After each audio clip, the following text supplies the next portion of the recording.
Hello, good morning to all of you. आज एक नया topic, solution of gases in liquid. हमें तीन तरीके की चीज़ पढ़ने। Solution of gases in liquid यानी गैस हमारा सॉल्यूट होगा और लिक्विड हमारा सॉल्वेंट होगा, एक दूसरे में डिसॉल्व करके सोल्यूशन तैयार करना। इसकी कुछ प्रॉपर्टीज़ को देखने और इसमें हेनरीज लॉ को मेनली स्टडी करने। दूसरा चीज हमारे पास एक सॉलिड सोल्यूशन होता है जिसमें सॉलिड के बारे में पढ़ना है, जो हमारा एलॉयज होता है उसके बारे में डिस्कशन करेंगे। और फाइनली जो हम तीसरा पढ़ेंगे वो हमारा है लिक्विड सोल्यूशन, जिसमें हम किसी सॉलिड को लिक्विड में डिसॉल्व करेंगे और उसमें उसकी खास प्रॉपर्टी को देखने की कोशिश करेंगे। हमारे पास दो टॉपिक काफी छोटा छोटा सा है, एक solution of gases in liquid और दूसरा सॉलिड सोल्यूशन। यानी सॉलिड सोल्यूशन, सॉलिड आपका सॉल्यूट भी होगा और सॉलिड आपका सॉल्वेंट भी होगा, जिसको एलॉय हम लोग पढ़ते थे, उसके बारे में स्टडी करेंगे। ठीक है डियर स्टूडेंट, तो आइए समझते हैं solution of gases in liquid. जब solution of gases in liquid करते हैं तो हमें साफ साफ पता चलता है कि यहाँ पे जो हमारी गैसेस है ये हमारा सॉल्यूट है और जो सॉल्वेंट होगा वो हमारा क्या होगा, लिक्विड्स होगा, और ये मिलकर के हमारा क्या बनाएगा, सॉल्यूशन तैयार करेगा। ठीक है, ये क्या बनाएगा, हमारा सॉल्यूशन। बात समझ पर ये चीज, तो ये हमारा हो जाएगा सॉल्वेंट। ठीक, अब एक चीज हमें ध्यान देना है, यहाँ पे ये समझना है कि क्या सभी गैसेस मिक्सिंग होता है वाटर के साथ में, होता है तो क्या वो केमिकली रिएक्ट करता है। कुछ गैसेस है जो केमिकली नहीं रिएक्ट करता है, तो उसकी सॉल्युबिलिटी कैसे इंक्रीज करती है, कैसे डिक्रीज करती है, वो कुछ फिनोमेना। डियर स्टूडेंट, एक चीज मैं बताना चाहूंगा, कोई भी सभी गैस ना वाटर में डिसॉल्व होता है और कुछ गैसें हैं जो वाटर में डिसॉल्व होता है। ठीक है, यानी कहने का मतलब कुछ गैसें वाटर में डिसॉल्व नहीं होता है, कुछ गैसें वाटर में डिसॉल्व हो जाता है। किसी की सॉल्युबिलिटी बहुत ज्यादा है, किसी की सॉल्युबिलिटी बहुत कम है। अब इस बात को समझने के लिए हम कैसे जानेंगे, देखिए जो गैसेस वाटर के साथ में डिसॉल्व हो जाता है, इसका मतलब वो उसके साथ में केमिकली रिएक्ट भी कर लेता है। केमिकली रिएक्ट का मतलब ये हुआ कि वाटर के साथ में रिएक्ट करके कुछ कंपाउंड, जैसे हम बात करते हैं अमोनिया की, तो अमोनिया हमारा है, जब इसको वाटर के साथ में डिसॉल्व करते हैं तो ये अमोनियम हाइड्रोक्साइड बनाते हैं, NH4OH का फॉर्मेशन कर लेता है। बात समझ पाए, ये चीज हमारा बनाता है। तो ये तो इसके साथ रिएक्ट हो गया, इसका मतलब अमोनिया वाटर में सबसे ज्यादा सॉल्युबल है, सबसे ज्यादा ये बॉन्ड बना लेता है इस तरीके से, यानी केमिकल रिएक्शन इसके साथ में हो जाता है। इसके वजह से इसकी जो सॉल्युबिलिटी है, अमोनिया की सॉल्युबिलिटी वाटर में बहुत ज्यादा है। वन वॉल्यूम अगर आपका वाटर है तो उसमें 1300 वॉल्यूम आपका अमोनिया का डिसॉल्व हो सकता है, इतना ज्यादा इसकी सॉल्युबिलिटी है, यानी अमोनिया की सॉल्युबिलिटी वाटर में इतनी ज्यादा है। वन वॉल्यूम अगर हमारा वाटर है तो उसमें 1300 वॉल्यूम अमोनिया डिसॉल्व हो सकता है। चलिए दूसरा, अगर इसी जगह पे किस गैस की सॉल्युबिलिटी सबसे कम है, तो कभी कभी क्वेश्चन पूछा जाता है हीलियम की। हीलियम की जो सॉल्युबिलिटी वो 0.01 वॉल्यूम होता है पर 1 वॉल्यूम ऑफ वाटर। वाटर के एक वॉल्यूम में इसका कितना वॉल्यूम डिसॉल्व होगा, 0.01 वॉल्यूम हीलियम का डिसॉल्व होगा, यानी हीलियम की जो सॉल्युबिलिटी है वो सबसे कम है। अब दूसरी चीज, मैंने एक चीज आपको बताया कि अगर कोई भी गैस रिएक्ट कर लेता है वाटर के साथ में तो उसकी सॉल्युबिलिटी ज्यादा, अगर रिएक्ट नहीं कर पाता है तो उसकी सॉल्युबिलिटी कम हो जाएगी। और भी कुछ चीजें मायने रखता है गैस की सॉल्युबिलिटी वाटर में, यानी उसकी जो घुलनशीलता होती है, जो विलीयता होती है, वो डिपेंड करता है गैस के नेचर पे और सॉल्वेंट के नेचर पे। किसी भी लिक्विड अगर सॉल्वेंट है तो उसके नेचर पे, यानी वाटर के नेचर पे भी डिपेंड करेगा। ठीक है, जो अभी अभी हमने कहा कि रिएक्शन करने का, रिएक्शन कर ले जा रहा है तो बहुत ज्यादा सॉल्युबिलिटी है, रिएक्शन नहीं कर पा रहा है तो कम सॉल्युबिलिटी है। अब एक चीज हम बात करते हैं यहाँ पे, जो सॉल्युबिलिटी होती है किसी भी गैस की, वो डिपेंड होता है टेम्परेचर पे और प्रेशर पे।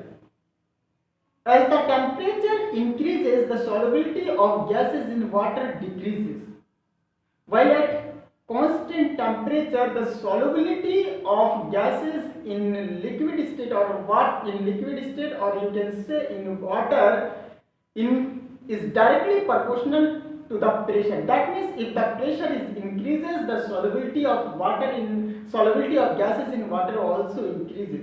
कहने का मतलब किसी भी एक पर्टिकुलर पर्टिकुलर टेम्परेचर पे किसी भी गैस की जो सॉल्युबिलिटी है वाटर में या लिक्विड में वो डायरेक्टली प्रोपोर्शनल होता है प्रेशर के। इसका मतलब प्रेशर अगर हम बढ़ा रहे हैं किसी भी गैस का, ऊपर से अगर हम प्रेशर बढ़ा रहे हैं तो उसकी सॉल्युबिलिटी वाटर में ज़्यादा से ज़्यादा होगी। जैसे जैसे प्रेशर बढ़ेंगे वैसे वैसे सॉल्युबिलिटी बढ़ती जाएगी। लेकिन एक दूसरा केस भी होता है, जैसे ही टेम्परेचर हम इंक्रीज कर देते हैं उसका तो सॉल्युबिलिटी डिक्रीज हो जाती है, विलेयता घटने लगती है, और घटने लगती है तो सॉल्युबिलिटी डिक्रीज हो गई इसका मतलब। ठीक है, एक दूसरे फिनोमेना हम ये भी समझ ले सकते हैं। आपने देखा कि गैस को हम किसी बड़े से स्थान से छोटे से स्थान पे कॉम्पैक्ट कंप्रेस करके एक जगह कर सकते हैं। क्यों कर सकते हैं? उसके ऊपर प्रेशर लगाते हैं तो उस पर कॉम्प्रेसिबिलिटी का नेचर होता है कि गैसियस मॉलिक्यूल एक जगह पे आता है और वो कंडेंस होने लगता है और छोटे से जगह पे वॉल्यूम में वो स्टोर हो जाता है। तो सेम समझिए कि अगर मान लेते कि एक हमने इस तरीके से बीकर लिया और इसमें आधा हमने क्या लिया, वाटर लिया, और यहाँ पे हमारे गैसियस मॉलिक्यूल्स है। अब हमारे पास यहाँ पे फ्रिक्शन है, पिस्टन लगा। इस पिस्टन को जैसे हम प्रेस करते जाएंगे तो इसकी सॉल्युबिलिटी इसमें बढ़ती चली जाएगी। लेकिन एक चीज होता है, जब हम टेम्परेचर इसको दे रहे होते हैं, यहाँ से हीट दे रहे होते हैं, इंटरनल इसकी बढ़ा रहे होते हैं, तो उस समय जब इसको हम हीट देंगे तो इसकी भी काइनेटिक एनर्जी बढ़ेगी, इसकी भी काइनेटिक एनर्जी बढ़ेगी, तो डेफिनेटली इस प्रेशर का कोई असर नहीं पड़ेगा। और अगर इसमें भी कोई एक आधे पार्टिकल अगर डिसॉल्व होगा तो वो भी ऊपर की तरफ जाएगा। इसका मतलब इसकी भी, इसमें जो ऑलरेडी सॉल्युबल गैसेस है उसकी सॉल्युबिलिटी भी डिक्रीज होगी। तो एक हमारे पास क्वेश्चन यहाँ पे आ जाता है। क्वेश्चन क्या आ जाता है, एक हम टर्म याद रख सकते हैं, solubility at a constant temperature. The solubility of gas in water is directly proportional to the pressure. Okay dear student, एक छोटा सा हमारे at constant temperature the solubility of gas at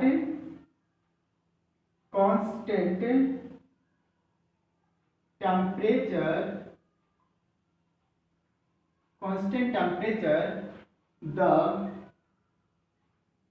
solubility of gas in water is directly proportional to the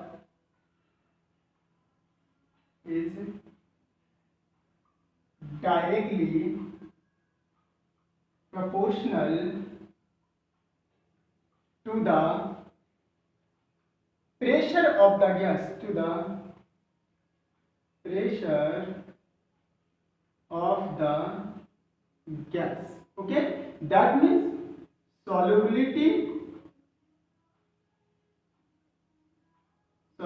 is directly proportional to the pressure of the gas.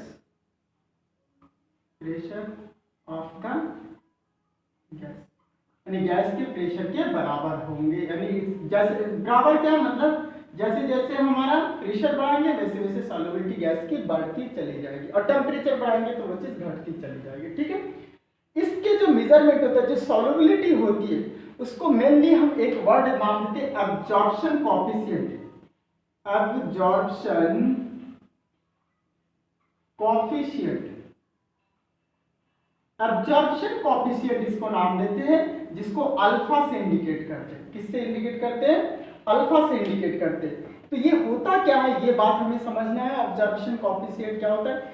यह gas का STP पर, STP मतलब standard temperature, pressure, standard temperature और pressure पे, STP पर किसी gas का वह आयतन जो यूनिट वॉल्यूम ऑफ लिक्विड में एक डेफिनेट टेम्परेचर पे सॉल्युबल होता है, वही आपका क्या कहलाता है? एब्जॉर्प्शन कोएफिशिएंट, और जिसको अल्फा से डिनोट करते हैं। ठीक है, मान लेते हैं कि किसी गैस का जो आयतन है वो 20 लीटर है, या सॉरी किसी वाटर का, या जो किसी आपका जो एक फिक्स टेम्परेचर पे, एक मान लेते हैं एक फिक्स्ड टेम्परेचर पे, फिक्स्ड टेम्परेचर पर मान लेते हैं कि किसी जो बिलियन है उसका जो आयतन है, या जो द्रव है, जो लिक्विड है, उसका आयतन आपका 20 लीटर है। कितना है? 20 लीटर है। और इसमें जो गैस डिसॉल्व है उसका आयतन हम मान लेते हैं बी नॉट है। कितना है? B naught, small b naught लिखा और ये बी लीटर क्या है? कोई विलायक, और विलायक हमारा यहाँ क्या होना चाहिए? लिक्विड होनी चाहिए, यानी उसका आयतन, और उसमें इतना आयतन आपका क्या है? बी आयतन आपका या बी नॉट वॉल्यूम आपका क्या है? गैस है जो डिसॉल्व है एक फिक्स टेम्परेचर पे। बात समझ पा रहे? और इसको अगर हमें दिखाना है तो कैसे दिखाएंगे? तो यहाँ पे अभी हमने कहा कि इसको अल्फा से करते, तो जो हमारा एब्जॉर्प्शन कोएफिशिएंट होता है जिसको हिंदी में हम बोलते हैं अवशोषण गुणांक बोलते हैं, तो अल्फा इज इक्वल टू हमें वो वैल्यू देखना है जो डिसॉल्व है। डिसॉल्व क्या है? वी नॉट अपॉन में यहाँ पे आपके पास क्या हो जाएगा? पी वी हो जाएगा, पी वी। पी यहाँ पे क्या है? पार्शियल प्रेशर है। बात समझ पा रहे? एक वैल्यू हमारे पास आ गया। ये चीज है, छोटा सा टर्म है।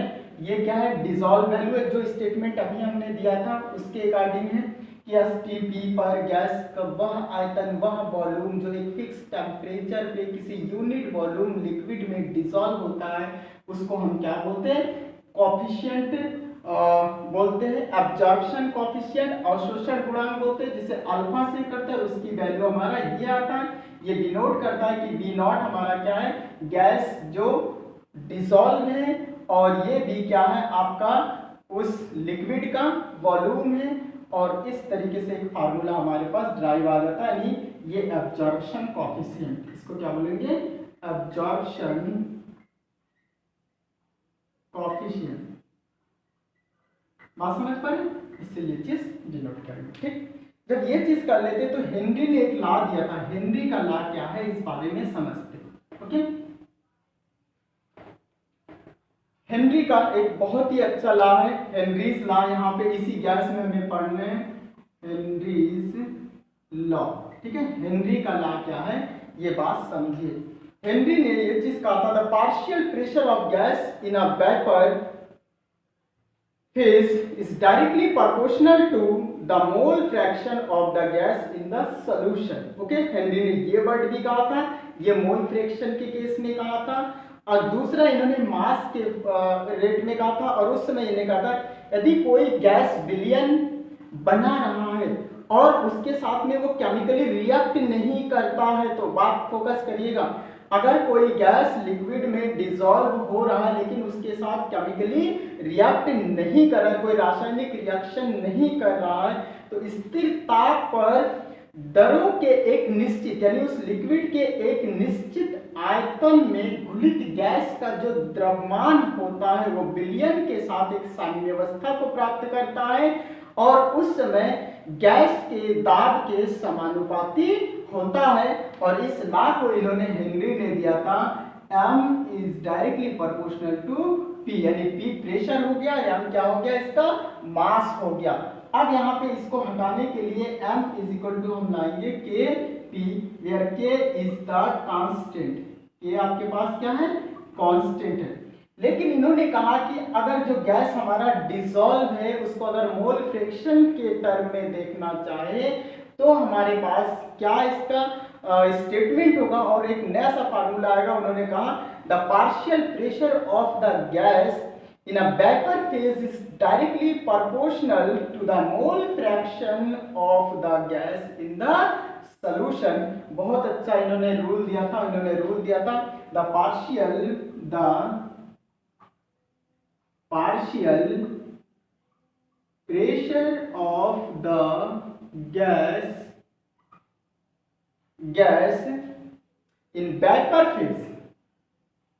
in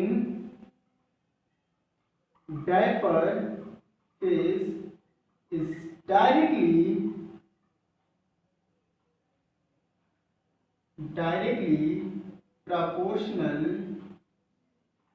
directly proportional to the mole fraction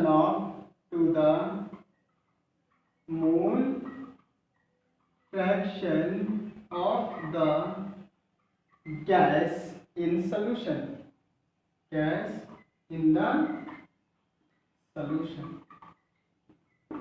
इसका मतलब ये जो हमारा P होता है पार्शियल प्रेशर होता है, तो P is equal to K H, या directly proportional to the mole fraction कहा तो वहां पे P जो हमारा होता है directly proportional to mole fraction को हमने हमेशा कल पढ़ा था मोल प्रभास जिसे बोलते हैं x से इस तरह इंडिकेट करते हैं। इसको हटाएंगे तो एक कांस्टेंट लाएंगे P इज इक्वल टू के और फिर x, क्योंकि यहाँ पे k हेनरीज कांस्टेंट है इसलिए यहाँ पे लिखेंगे kh where this indicate Henry's constant kh is equal to Henry's constant. बात समझ पा रहे हैं?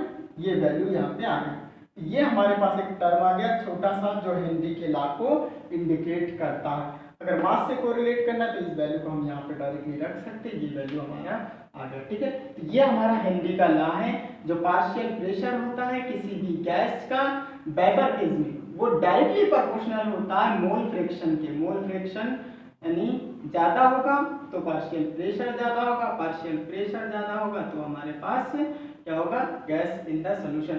एक चीज हमें यहाँ पे जो KH होता है वो इनवर्सली प्रोपोर्शनल होता है।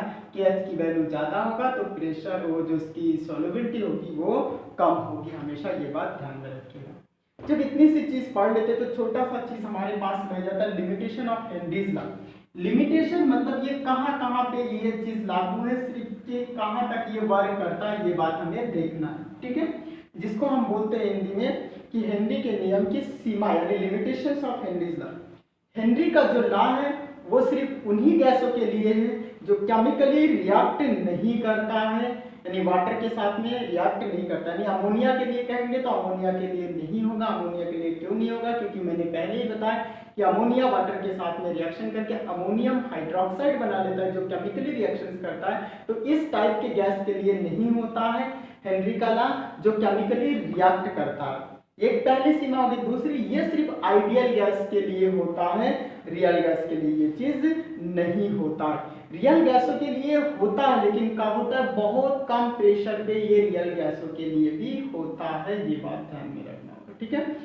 इस नियम को हम वहां लगाते हैं जहां पे दूसरी कंडीशन, ये नियम वहां तक भी है अगर कोई गैस वाटर में डिसॉल्व हो करके वो कैटायंस और एनायंस देता है तो इन सब गैसों के लिए भी इसका नियम लागू नहीं होता है। यानी हेनरी का नियम उन गैसों के लिए नहीं लागू होता है जो वाटर में डिसॉल्व होकर के कैटायंस और एनायंस देते हैं। अब कौन सी गैस है?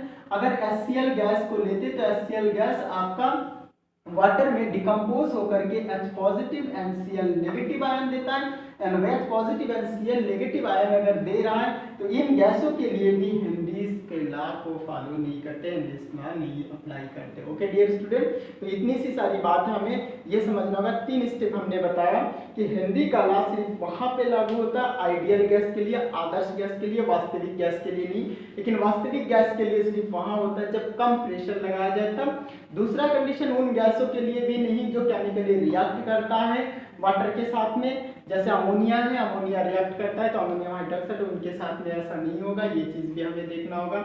उनके लिए भी है जो वाटर में डिकम्पोज होकर के कैटायंस एनायंस देते, उन गैसों के लिए भी हेनरी का नियम नहीं लगता है, ठीक है डियर स्टूडेंट, ये बात हमें ध्यान में रखना होगा, ठीक। इतना सा पढ़ लेते तो हमारा जो ये solution of gas in liquid होता है ये हमारा खत्म हो जाता है। दूसरा हमारा आता है सॉलिड सोल्यूशन आता है, उसको हम नेक्स्ट वीडियो में स्टडी करेंगे। Okay, thank you, all the best.